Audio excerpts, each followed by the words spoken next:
exercise in the last 6 weeks, where we have been harvesting maize seedlings in Kitale, in the ADC farm Kitale, and the CEO of ADC is here with us, where we have harvested 6,000 acres of maize seedlings that would have otherwise gone into waste.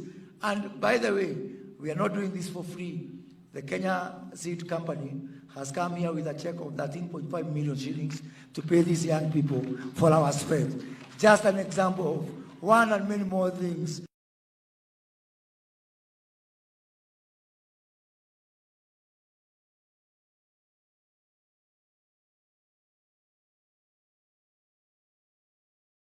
That we are going to do to make the service in building of the dams, and especially in mitigation at this time when we are grappling with the effects of El Nino.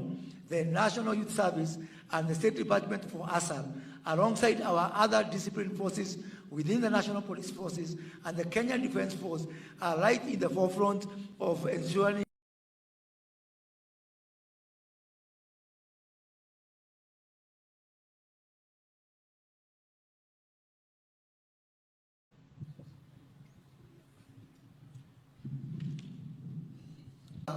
of the Committee for Social Protection, Honorable Alice Nganga, servicemen, servicewomen, ladies and gentlemen, good afternoon. It is my pleasure to invite Your Excellency as you join us in this very important milestone in the calendar of the National Youth Service. If there is a true embodiment of the bottom-up agenda, it is the National Youth Service. The 10,000 servicemen and women who are graduating today from the paramilitary service training are drawn from all the 1,004 Kenya and truly the embodiment of the bottom-up economic transformation agenda. Your Excellency, the National Youth Service is based on 4 pillars that we are implementing.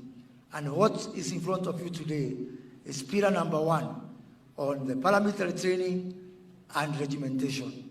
Regimentation because in the National Youth Service, we believe that by working together in groups, it builds discipline, the right ethos and values, and also it gives us a chance to instill a sense of patriotism. After here, we will now go to the next steps in that journey of the National Youth Service through the second pillar of national service, where these wonderful young men and women will be deployed to carry out several tasks in assisting our nation building. Our third pillar, Your Excellency, is based on technical and vocational training, where we are already working with the technical and vocational education training institution in further deepening the skill base and the technical base of the graduates who are in front of you today. And the fourth pillar, for which you have been extremely supportive as we embark on our engineering agenda, is the pillar of commercialization, where we say that other than just building a cadre of young men and women who are going to play a very pivotal role in nation building and rebuilding our country, that we can also create a service that is sustainable, that we do not have to come all the time and seek exchequer support.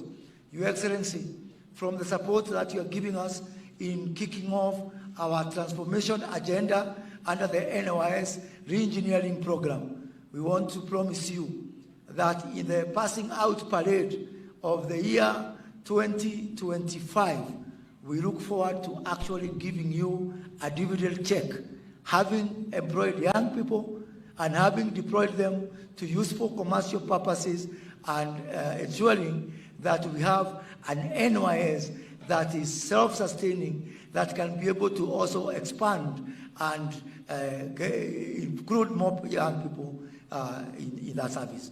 Your Excellency, let me take this opportunity to very briefly thank your officers whom you have appointed for the overwhelming support that they have given us to involve the National Youth Service in several aspects of our nation building so that we can be able to absorb even more young people.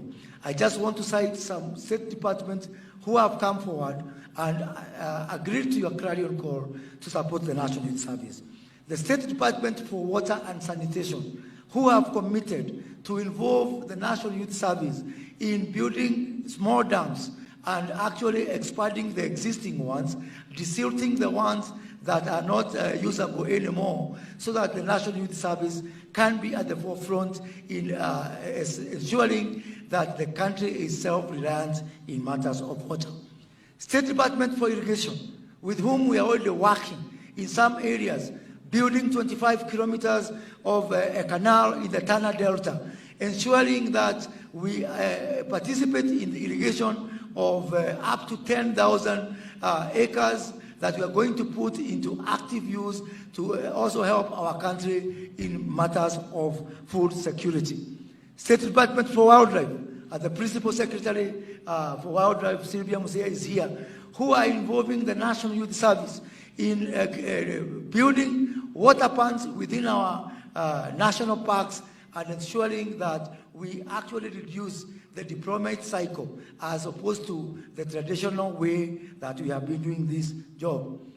State Department for Crops Development, who have already, we had a very successful exercise in the last 6 weeks where we have been harvesting maize seedlings in Kitale, in the ADC farm Kitale, and the CEO of ADC is here with us, where we have harvested 6,000 acres of maize seedlings that would have otherwise gone into waste.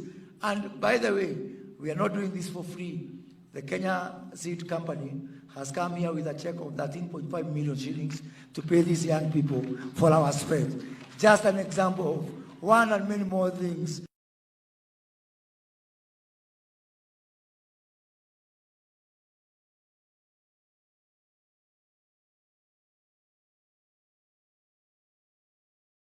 That we are going to do to make the service in building of the dams, and especially in mitigation at this time when we are grappling with the effects of El Nino. The National Youth Service and the State Department for Hassan, alongside our other disciplined forces within the National Police Forces and the Kenya Defense Force, are right in the forefront of ensuring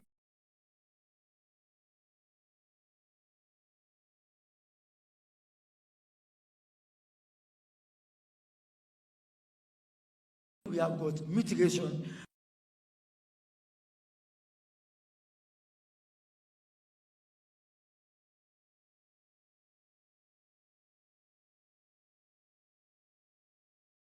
Up to 1.3 million trees.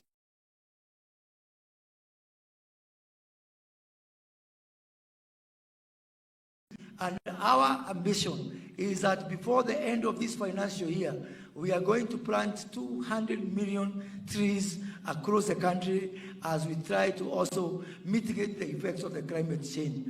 And again, we are not just doing this as an act of charity. Working with international climate organizations, during the ongoing COP28, we managed to get partnership from the Global Center for Adaptation, from the Africa Finance Corporation, who have agreed to make the National Youth Service a center for excellence in matters of climate adaptation, climate mitigation and resilience. And more importantly,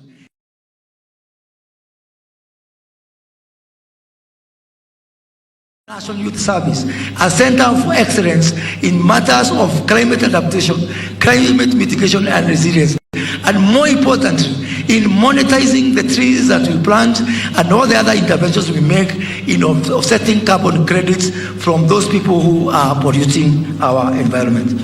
Your Excellency, the Kenya School of Government, which is also within our ministry, is going to build a new campus in Vihiga to the tune of 800 million shillings, a project that will be undertaken exclusively by the National Youth Service so that we can continue to employ even more young people. And because we are expecting the Kenya School of Government to have a very huge demand, because we are introducing mandatory training for all public servants in the bottom-up economic transformation agenda. So to be able to expand our capacity, we have called upon the National Youth Service to come and help us in this agenda. Huduma Kenya is another state body that we want to fight against within our ministry, and working with our members of parliament. And I have here today the chairman of the parliamentary committee on the national CDF, Honorable Musa Silma, and the chair of the national CDF board, Honorable Olago Arud, who have, in a very remarkable development, in partnership with the Ministry of ICT, where we have merged the concept of the Jitume Center for the digital jobs for our people with our Huduma centers to offer Huduma services in every constituency, funded by the national government CDF, and with the labor being provided exclusively by the National Youth Service, so that we can be able to expand the job opportunities for our youth. Your Excellency, State Department for Housing has been very exemplary in this endeavor. All the early works within our affordable housing agenda and within all our markets are being done by the National Youth Service, starting from Eldoret Market, which we are going to start deploying on Monday. And finally, Your Excellency, the National Employment Authority is partnering with the National Youth Service to provide jobs for these young people to go out there and get jobs abroad. As we speak, we've just deployed for the first batch of 40 service and men and women who are going to the UK for readily available jobs in the UK. And we have agreed with the State Department for Labor that we are going to have 50% of everybody going to work out there coming from the job and the labor provider number one, which is the National Youth Service. Your Excellency, it can only get better, and we look forward to working with all state departments to ensure that the first provider of labor of choice is the National Youth Service. To achieve this, Your Excellency, as I conclude, we have to do two things. One is just to keep the focus. We intend to keep the focus. Nothing is easy. In the beginning, the plan which your government is rolling out might appear painful as unpalatable to some, and in fact we might get complaints here and there. I want to encourage you to follow the footsteps of my namesake, Moses of the Bible. When the children of Israel left Egypt and they went into the wilderness, they were crying, and some were even saying, afadhali uturudishe kwa Farao. Na Farao hata alikuwa anawachekelea, anawaambia, niliwaambia mtajuta, afadhali mrudi huku. Lakini walipofika huko Canaan, hata hakuna mtu alikumbuka ile mashida tulikoa nayo kwa njia. So we are going to keep the focus, because once we cross to the other side, even those people who are making noise today, like the children of Israel, they will not remember the problems that they had in the wilderness. We also intend to be innovative. We have to look for different ways to do things for us to change this country. We cannot do things the same way it has been done and expecting different results. Even the person who invented the car, in the beginning, people are resisting, and they say they don't want the car. They want faster horses. But in the end, today you cannot imagine life without the car. So we will keep the focus. We will try different ways. We will try to be innovative, and we will move and transform and change this country, because that is what the people and God expect of us. And now, Your Excellency, let me take this opportunity to invite the governor of the county of Nakuru, who is our host. Your Excellency, you are sitting in a very interesting ward, the ward where we are sitting today. Last year, on the 9th of August, they went to the ballot to elect 6 people. Out of all those 6 people, you are the only man they elected. The MCA is a woman, the MP is a woman, the senator is a woman, the women obviously is a woman, and the governor is a woman. So if there might be some constitutional issue around that, which I have told Susan we have to look at it, even as we look at the issue of the 2-thirds rule, and you are privileged to represent all of us endangered men species in that endeavor. Madam